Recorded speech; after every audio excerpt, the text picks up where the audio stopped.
reasons we went to 3 zones for Prototype 2 was feedback from the players. They really wanted a better visual world. They wanted a world that they could really be immersed in.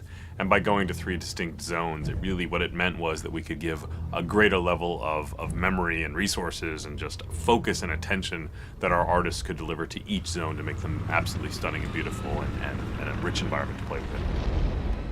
It's enabled us to provide the player with different challenges, different experiences, and give the player something unexpected whenever they progress forwards. We wanted to have 3 areas where we could have sort of a military zone, a pristine zone, and an infected zone, and have them stand on their own.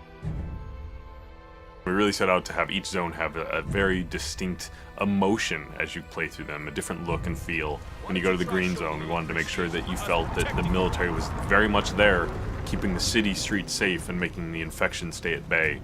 So you get a greater military population, you get less destroyed buildings, less papered over buildings. They tried to make it look pretty and nice. Our responsibility is sell the story, sell the mood and the feel of the location. So you will see lots of guys sitting on the sidewalks, leaning against the buildings, kind of hiding. We also focused on having a dynamic exposure so that you could have dark areas and bright areas, and having the camera really adjust for that. So it didn't feel like this monotone area of just constant intensities. A lot of the threat that you find in the green zone is slightly more insidious. It's kind of hidden away. It's not as overt as in the yellow zone where there's military absolutely everywhere, but as you dig deeper into the green zone, you start to understand that it has its own set of secrets in there, which I'm not going to go into details in this particular conversation.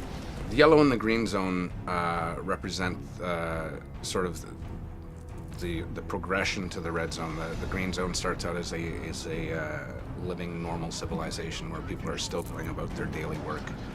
They're still doing their normal things. The yellow zone is more of a camp where things have gone wrong. They've moved people in, they've moved people out.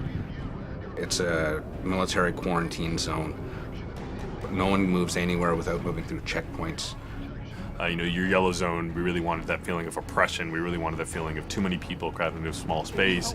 We wanted to make you feel that Gentek is performing experiments on the human population.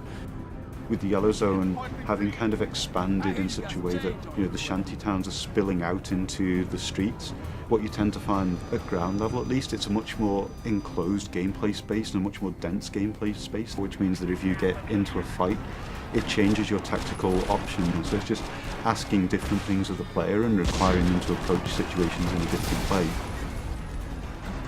The checkpoints are far more important. The places where the military lineup meets the protesters is a far more interesting space than just a space that's completely filled with military or a place that's completely filled with infected. So as you go through each zone, you really will feel, this is the heart of darkness. This is sort of the safe zone. And this is kind of the, overcrowded, too many people, and even the people within that, the general population. You'll feel what those people are feeling. When you get to the green zone, you've got people milling about much more naturally, and then when you get to the red zone, you're going to be hard-pressed to find just Joe civilian. You're going to find a lot of infected. You're going to find a lot of people worried for their life. So the zones are actually unlocked in a linear sequence as you go through the game. So you'll start out in the yellow zone, and then through the course of events you get dragged on into the next zone and then the zone after. But once you've unlocked any given zone, you're free to travel between them at will to complete any of the side missions or other content that you may not have finished there, or things that you want to go back to try and to improve your performance at, etc. Prototype 2 is still very much a completely open world game where you have total flexibility to go wherever you want and do whatever you want whenever you want.